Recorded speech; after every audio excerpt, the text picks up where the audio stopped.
Gangsta Granny, written by David Walliams, illustrated by Tony Ross. Chapter 27. An Audience with the Queen. "What on earth are you doing here?" asked Ben. What on earth are you doing here, Your Majesty?" "I like to come here when I can't sleep," replied the Queen. She spoke in that instantly familiar posh voice of hers. Ben and Granny were surprised to see she was wearing a nightgown and little furry corgi slippers. She was also wearing the coronation crown on her head. It was the most magnificent of all the crown jewels. The Archbishop of Canterbury placed it on her head when she was crowned Queen in 1953. The crown, which dates back to 1661, is made of gold, encrusted with diamonds, rubies, pearls, emeralds and sapphires. It was an impressive look even for the Queen. "I come here to think," the Queen went on. "I got my chauffeur to bring me over from Buckingham Palace in the Bentley. I have my Christmas address to the nation in a few weeks, and I need to think carefully about what I want to say. One always finds it easier to think with one's crown on. The question is, what on earth are you two doing here?" Ben and Granny looked at each other, ashamed. Being told off was bad enough at the best of times, but being told off by the Queen was on a whole other level of being told offness, as this simple graph demonstrates. "And why do the pair of you smell like poo-poo?" "Well," pushed Her Majesty, "I am waiting." "I am solely to blame, Your Majesty," said Granny, bowing her head. "No, she's not," said Ben. "It was me who said we should steal the crown jewels. I talked her into it." "That's true," said Granny. "But it's not what I meant. I started this whole thing when I pretended to be an international jewel thief." "What?" exclaimed Ben. "Pardon?" said the Queen. "One is terribly confused." "My grandson hated staying with me on Friday nights," said Granny. "I heard him one night calling his parents and complaining about how boring I was." "But Granny, I don't think that anymore," protested Ben. "It's all right, Ben. I know things have changed since then, and in truth I was boring. I just liked to eat cabbage and play Scrabble, and I knew deep down that you hated those things. So I made up stories from the books I read to entertain you. I told you I was an infamous jewel thief called the Black Cat." "But what about those diamonds you showed me?" said Ben, feeling shocked and angry that he'd been deceived.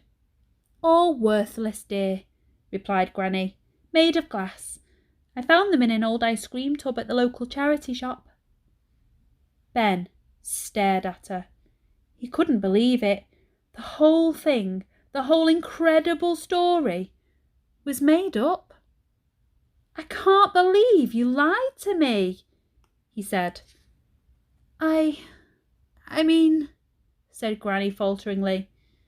Ben turned to glare at her. "You're not my gangster granny after all," he said. Then there was a deafening silence in the jewel house, followed by a rather loud and rather posh cough. "Ahem!" said an imperious voice. Chapter 28. Hung, Drawn and Quartered. "I'm terribly sorry to interrupt," said the Queen in her clipped tones, "but might we get back to the important matter at hand? I still don't understand why the two of you are here in the Tower of London in the middle of night smelling of poo-poo and attempting to steal my jewels." "Well, once I had started, the lie grew and grew, Your Majesty," continued Granny, avoiding Ben's eyes. "I didn't mean for it to happen. I just got carried away, I suppose. It was so nice to spend that extra time with my grandson, to have fun with him. It reminded me of when I used to read him bedtime stories. That was in the days when he didn't find me boring." Ben fidgeted. He was starting to feel guilty too. Granny had lied to him, and that was horrible. But she'd only done it because she was upset that he thought she was dull. "I had fun too," he whispered. Granny smiled at him. I'm glad, little Benny. I'm so sorry. I really... Ahem! Interrupted the Queen. Oh, yes, said Granny. Well, before I knew it, things had snowballed and we were planning to take on the most daring robbery of all time. We climbed up the sewage pipe, by the way. We don't usually smell like this, Your Majesty. I should hope not. Pooh-wee! Ben was feeling really guilty now. Even if Granny had never been an international jewel thief, she certainly wasn't boring. She had helped plan this robbery with him, and now here they were in the Tower of London at midnight talking to the Queen. I have to do something to help her, Ben realised. The robbery was my idea, Your Majesty, he said. I am so sorry. Please let my grandson go, interjected Granny. I don't want his young life ruined. Please, I beg you. We were going to return the crown jewels tomorrow night, I promise. A likely story, murmured the Queen. It's true, exclaimed Ben. Please, do what you want with me, Your Majesty, continued Granny. Have me locked up here in the tower forever if you like, but I beg you, let the boy go. The Queen looked lost in thought. I really don't know what to do, said the Queen eventually. I am touched by your story. As you know, I too am a grandmother, and my grandchildren find me dull sometimes. Really? Ben asked. But you are the Queen. I know, the Queen chuckled. Ben was stunned. He had never seen the Queen laugh before.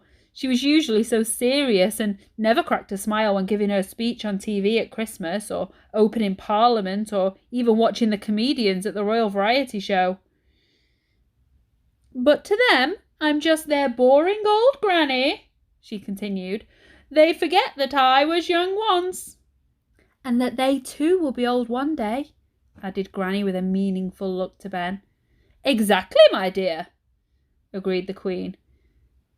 I think the younger generation need to have a bit more time for the elderly. I'm sorry, Your Majesty, said Ben. If I hadn't been so selfish and moaned about old people being boring, none of this would have ever happened. There was an uncomfortable silence. Granny rummaged in a handbag and offered the Queen a bag of sweets. Worry mint, Your Majesty. Yes, please, said the Queen. She unwrapped it and popped it into her mouth. Gosh, I haven't had one of these for years. They're my favourite, said Granny. And they last so long, added the Queen as she sucked it before composing herself again. Do you know what happened to the last man who attempted to steal the crown jewels? Inquired the Queen. Was he hung, drawn and quartered? Asked Ben excitedly. Believe it or not, he was pardoned, said the Queen with a wry smile. Pardoned, Your Majesty, said Granny. In 1671, an Irishman by the name of Colonel Blood tried to steal them, but was caught by the guards as he tried to escape. He hid this very crown I am wearing now under his cloak and dropped it on the ground just outside. King Charles II was so amused by Colonel Blood's daring attempt that he set him free. I must Google him, said Ben. I don't know what Googling is, said Granny. Nor me, chuckled the Queen. So, in royal tradition, that's what I'm going to do. Pardon you both. Oh, thank you, Your Majesty, said Granny, kissing her hand. Ben fell to his knees. Thank you, thank you, thank you so much, Your Majesty. Yes, yes, don't grovel, said the Queen haughtily. I cannot abide grovelling. I have met far too many grovellers during my reign. I am so sorry, Your Majestical Royal Majesty, said Granny. That's exactly what I mean. You're grovelling now, replied the Queen. Ben and Granny looked at each other in fear. It was hard not to speak to Her Majesty without grovelling at least a little bit. Now, jolly along quickly, please, said the Queen, before this whole place is overrun with guards. And don't forget to watch me on the telly on Christmas Day. I hope you enjoyed chapters 27 and 28. Join us next time for chapters 29 and 30.